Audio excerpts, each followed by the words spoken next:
Hi, my name is Red, and I wanna tell you about the Transformers, mechanical beings from another world. There's Autobots, the good guys, and the Decepticons. They're all fighting over the tiny race of robots named Minicons, who crash landed on Earth thousands of years ago. The Decepticons wanna use them to increase their power, but the Autobots will put a stop to that. The episode begins with a fierce shootout between the Autobots and the Decepticons. We see Starscream, Demolisher, and Cyclonus shooting at the Autobots, and the opposing side shooting back. Die, Autobot scum! Cyclonus yells. Cyclonus, Demolisher! We should all split up, attack them from three sides. Demolisher and Cyclonus listen, and they split up, while Starscream transforms and attacks the Autobots from above. But Starscream's plan fails as he is spotted by Optimus Prime, who shoots him and in a single shot disrupts his flight. Starscream falls down, transforming back into his robot mode, falling directly on Demolisher. The Autobots advance. Optimus Prime aims at Starscream's head, and he shoots. Starscream is dead. At least in the simulation that they've been playing all this time. The Decepticons wake up from the simulation, and Megatron is pissed off. You fools! Had this been a real battle, you would have all been dead. And you call yourselves Decepticons. And you, Starscream. I expect much more from my second-in-command. But sir, you can't blame that on me. The other two were supposed to cover me, to follow my command. No, don't blame it on us. We followed you. It was clearly a terrible plan. Demolisher protests. Yeah, it just goes to show that a leader without a minicon is no leader. Cyclonus mocks Starscream's lack of the minicon. Cyclonus and the Demolisher laugh at Starscream. Megatron, sir, why? Why didn't you give me a minicon yet? Why do they have them and I don't? Clearly because you're a wimping weakling, ha ha ha ha. Cyclonus laughs. I could say the same about you, Cyclonus. Enough! Megatron stops the fight. And then, a beeping sound. You hear that, my Decepticons? Looks like a new minicon has awoken. Prepare for lunch. We will depart for Earth immediately. We see Alexis and Carlos in front of a house with their minicons waiting for Red to come. Red is sure taking his time to get here. Alexis is getting impatient. After a bit, Carlos says, Hey, he's here, look. Hey, sorry I'm late.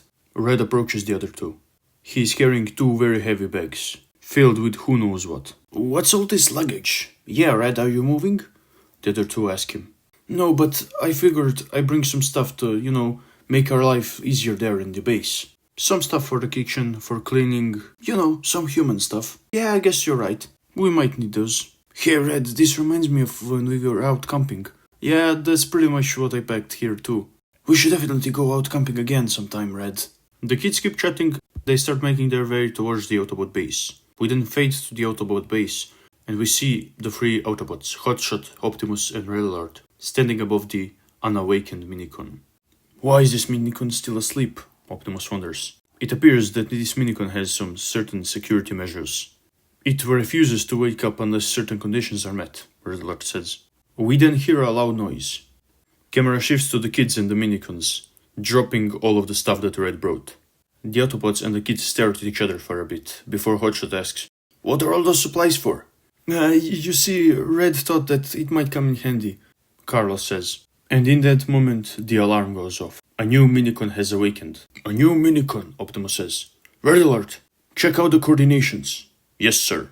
Red Alert does so and says, I have the coordinations, sir. We should head towards the teleporter. While the Autobots set up the teleporter, the children change their clothes. And soon enough, we see all of them teleport towards where the minicon is located. It's a jungle. Whoa, Carlos says as the kids set foot on the jungle. It's like we're camping. Hey, look, Alexis says, pointing at a nearby doe.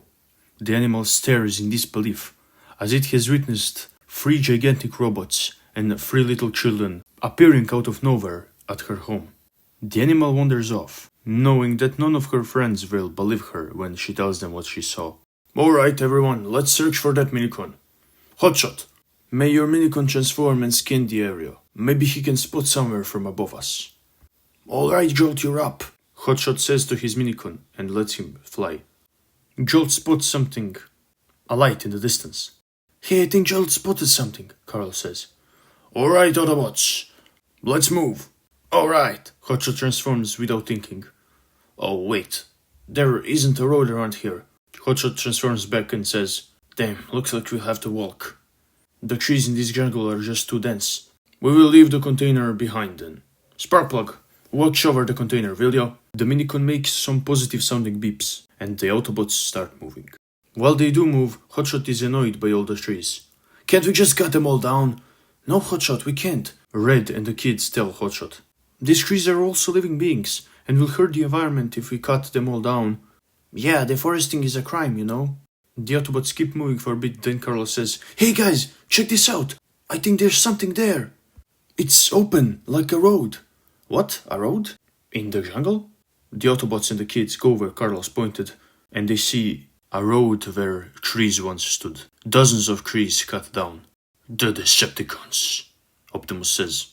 "No, it wasn't them," Red says. He sounds assured. "It's humans who did this. Illegal cutting. It's exactly what we talked about just a few minutes ago. Deforestation." "I see. Poor forest," Optimus says. "Well, this road is conveniently placed where the minicon is located. So Autobots transform and will follow the road. But still be careful, as the Decepticons could be anywhere." We then cut to the Decepticons who are in fact nearby. "Demolisher, are you sure we're going the right way?" "Yes, sir. Affirmative. My minicon knows what he's doing." "I'm sure he's more competent than his master," Starscream comments. "Hey, what was that, Starscream?" Demolisher is angry. "Oh, nothing. I was just talking to myself." "Keep talking then, you coward," Demolisher says. "What was that?" "Oh, come on, Starscream, give it up. You couldn't even find a minicon if I pointed you right to it. I mean, wasn't the last one in front of you and you literally got it taken out of your hand? Shut up!" The two Decepticons keep fighting as Demolisher's minicon points at where their current target is located. "Hey, I think he found a minicon." Demolisher's minicon makes some sounds, communicating with Demolisher. "Oh, what's that?" Sir," Demolisher says. "What is it, Demolisher?" My minicon didn't locate our current target, but he did locate the Autobots, sir." "The Autobots, I see." Meanwhile, Starscream doesn't hear any of this. He's all in his head. "Once we find that minicon, I will make sure it's mine. I won't let Demolisher or Cyclonus have it, and I'll show them. Show them what I'm truly capable of. Show them why I'm second in command." We then see Hotshot driving on the road. He's ahead of every other Autobot, when suddenly a tree falls centimeters in front of him. "Hotshot, are you okay?" "Yeah, oh, that was a close one." "Damn it, I missed him." We hear Cyclonus' voice from the forest. "I knew it was you, Decepticons. We'll never allow you Autobots to get near our minicon," Demolisher says. "We will never allow you to use the minicons for evil," Optimus says. "I will make sure to shut that mouth of yours permanently, Optimus. Blast them." Demolisher and Cyclonus start firing at Autobots. "Take cover, kids," Red Alert says, and the children run behind them. Hotshot and Red Alert fire back at the Decepticons, but the bullets go everywhere. They hit the trees around them. "The forest, guys!" Red yells. Optimus hears him. "Cease fire, Autobots! We must not hit the trees." Red Alert and Hotshot are shocked by Optimus's command. "Say what now?" "You heard me, Hotshot. Now cease fire and take cover." "Look at them, they're helpless." Cyclonus laughs. "All right." Starscream transforms and flies at the Autobots. "Hey!"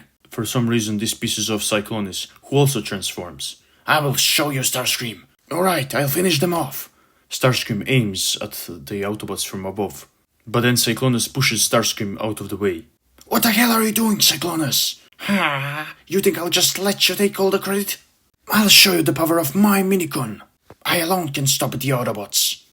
Get out of my way!" Starscream pushes Cyclonus just as Cyclonus fires. That shot, it goes in the forest.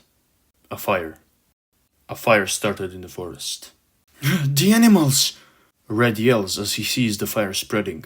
"Red, wait! You'll get hurt!" Alexis and Carlos follow him. The kids try to guide the scared animals, while the fire keeps spreading. Then a burning tree starts falling on the kids. They scream in panic, but the tree is caught by none other than Optimus Prime. "Are you unharmed?" Optimus asks. "Yes, thank you, Optimus." "You saved us, Optimus, thank you." "Yeah, but if we don't stop this fire, the animals will die." "All right, I understand. Hotshot, Red Alert, we have a new priority. Do everything you can to put this fire down." Meanwhile, we see Cyclonus and Starscream fighting each other. They throw some cheap insults at each other when Megatron arrives. Would you two stop your bickering already? Megatron, look, Demolisher says. They're running away. The Decepticons look at the Autobots who are fleeing. Ha ha ha ha. Look at those cowards. Megatron, should I follow them? No, Demolisher. The Minicon takes priority. We then see the Autobots, and Optimus Prime giving the commands. This is a very dangerous situation. Let's put out the fire. Yes, sir, Red Alert agrees without any questions.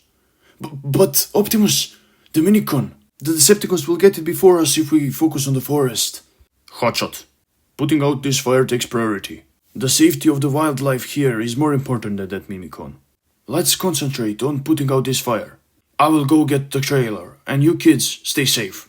As Optimus goes to get his trailer, we see Hotshot and Red Alert putting out the fire in some creative ways, such as Hotshot using mud and Red Alert using his laser.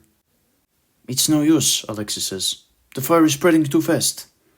Yeah, they need some water, Carlos agrees. Alright, Laserbeak. Red pulls out Laserbeak from his pocket. Go find us water. After a few minutes, the kids notice a lake nearby. They inform the Autobots about the lake. Optimus, I'm sending you the coordinates of the lake the kids mentioned, Red Alert says. Good. I'll bring the trailer and we'll use it as an extinguisher. While the Autobots are setting up the trailer to use as the extinguisher, the Decepticons found the Minicon. It's there, Megatron, Demolisher says, and points at the Minicon. I see. The Minicon is located at a tree, near the top. Can I please get it, sir? Starscream begs. No. This one is for me. I think that for the benefit of the Decepticons, I should take another Minicon. Megatron selfishly says. But sir, you promised that this Minicon will be for me. Megatron ignores Starscream's screams and says, Demolisher, I want this tree cut down and do not damage the Minicon. I'm on it, sir. Demolisher listens without hesitation. But Megatron... Stop whining, Starscream, and stop testing me.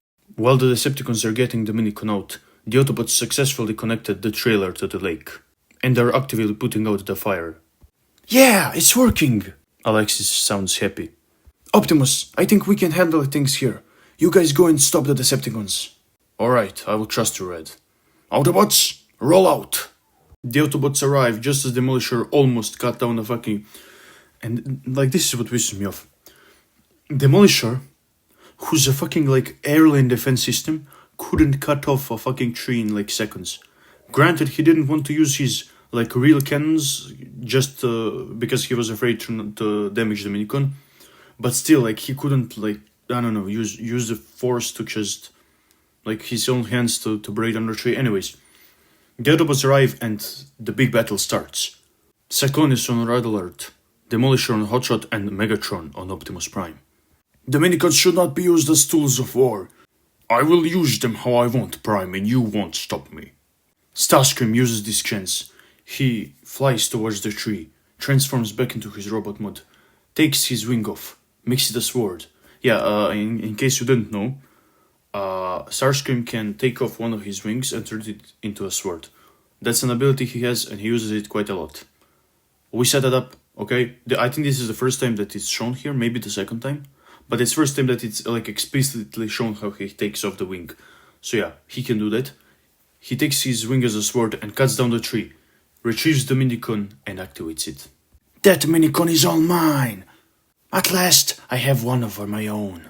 We see the Minicon awaken. Go on, awaken my Minicon. Give me what I deserve. We see the little Minicon. I will call you Swindle, my partner, Starscream says. The Minicon transforms. His form is like a formula, for some reason. But yeah, he transforms and connects with Starscream. Yes, combine with me, Swindle! And then we see that iconic combination between Swindle and Starscream, where he's put on his back and then the cannons are activated. Just what do you think you're doing, Starscream? Megatron panics as Starscream charges up his cannons. Let me show you my incredible power. You will never underestimate me again. And Starscream shoots. His laser blast is so powerful, it disintegrates a lot of the trees from the forest. It throws both the Autobots and the Decepticons backwards. Then we see a giant crater that's left where Starscream shoot. Not a single tree survived. If there were any animals there, they are not there anymore. Look what I have done. My powers are awesome. Starscream enjoys his new sense of power. He feels incredible. He finally has his own minicon. He will no longer be made fun of. His comrades will now respect him. We see the Autobots terrified. He's out of control, Optimus comments silently. You will pay, Starscream. Decepticons, retreat! On Megatron's command, Decepticons retreat back to the lunar base. Hey, Autobots! You better keep your eyes on me from now on. Ha ha ha ha ha! Starscream laughs as he is also teleported to the lunar base. He's right, Rattler says. He could cause us a lot of trouble. If you ask me, I think he's got a few screws loose, Hotshot comments. Optimus! We can hear the children from far away. Good news! We were able to put the fire out. Good work, team, Optimus says. Is everybody okay? Yes, nobody was hurt. And what about the minicon? But then the kids notice the giant crater on the ground. Don't tell me that... Starscream got the minicon, Red Alert says. Oh, damn it. It's our fault, Red says. We should have ignored the fire and let you guys take the minicon. No, Red. Had we done that, the wildlife here would be irreversibly damaged. You did the right thing, and so did we. One minicon won't change the scope of the war. If this entire forest died, it would take decades or even more for it to be reborn. The natural balance of things would change forever. We did the right thing. We didn't see the simulation from the beginning of the episode again. The shootout between the Autobots and the Decepticons, but this time it finishes differently. Starscream activates his minicon and uses his power to kill everyone. Oh my, this is so easy! I must be the most powerful Decepticon in the universe, Starscream says, even more powerful than Megatron. Starscream continues to laugh while we see Megatron. He looks angry, envious. Oh, we'll just see about that, Starscream. And so the episode ends. Yeah, this was a very fun episode and a very important episode because Starscream finally gets Swindle, which is a big part of everything. And if you know me, you know that Starscream from Armada is my favorite character, period, like from all of Transformers. Megatron from Armada is also pretty good, and a character that will appear later, Tidal Wave. But yeah, Starscream tops them all off, definitely. And yeah, this was a very fun episode. I did change a bit of how they put out the forest, the fire from the forest, and some other little things here and there. But yeah, overall, this is probably the best early Armada episode, like in the original show. Yeah, so that's it. Bye. Hi, my name is Red, and I want to tell you about the Transformers, mechanical beings from another world. There's Autobots, the good guys, and the Decepticons. They're all fighting over a tiny race of minicons named... Yahoo!